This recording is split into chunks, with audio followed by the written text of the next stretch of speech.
The Eastern Roman Empire, or else Byzantium, was an incredible and influential empire that lasted over 1,000 years after the fall of Rome.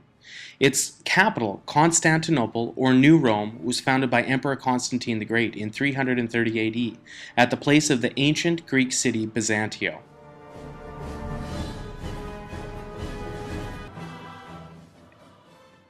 In 530 AD, Emperor Justinian and his architects Anthemius and Isidorus built the Temple of Hagia Sophia, which was the wonder of the medieval world at that time and is also known throughout the world today for its great architecture. He also created the Justinian Law Code, which helps to give people a set of laws that were based on what was right for society, not what was just based on religious belief at that time. It also has an impact on international and civil law even to this day.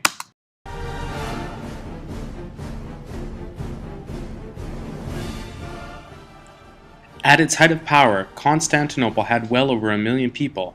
While Western Europe was experiencing the Dark Ages, this Eastern Empire was a thriving center of culture and trade.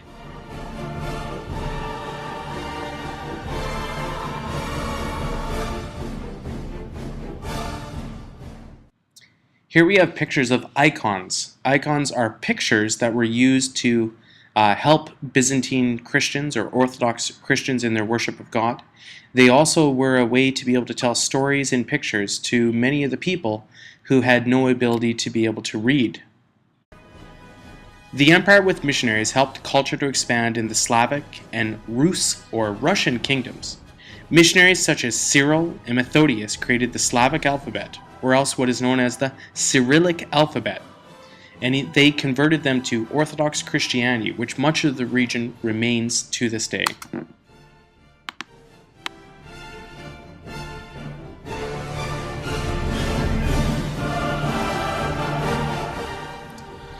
The eventual destruction of the Byzantine Empire triggered the Renaissance age, which we will look at later, because many of the ancient documents from monasteries and the Greek scholars fled to Italy, where they were translated from Greek to Italian to eventually Latin.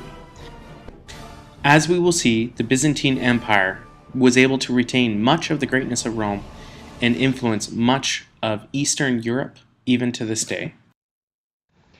Hi, World History. So, we're going to be finishing up looking at our pre-vocab, and we're going to be looking at the Ottomans right now. Now, the Ottomans were ethnically a Turkish people that came from Central Asia. So let's talk about some of the vocab you're going to see. Now, the first is this particular picture that you're seeing here. These are Turkish warriors, Ottoman warriors, who are fighting in a time period called the Crusades. These would be called Ghazi, or warriors of Islam, and we're going to be learning more about them when we talk about the Crusades. The second picture is on the Ottomans themselves, the term Ottomans. Now, as I said, the Ottomans were a group of Turkish people who originally came from Central Asia. They were a very warlike people. The Ottoman Empire lasted even through World War I, even up until 1919. So the weaponry and the dress of the Ottomans have changed dramatically from the beginning of when we see them in history to, again, using gunpowder and modern weaponry. Now, one thing that was very interesting about the Ottomans, particularly during the height of their power in the 14 and 1500s, is that when they went into a new area, they practiced something called a devshirm system, where they would take boys from the conquered territories in Europe, from the territories they conquered, and they would take boys, and that was called the devshirm system. Now, those boys that they would take, it'd be kind of like a tribute from the Christian peoples of that area.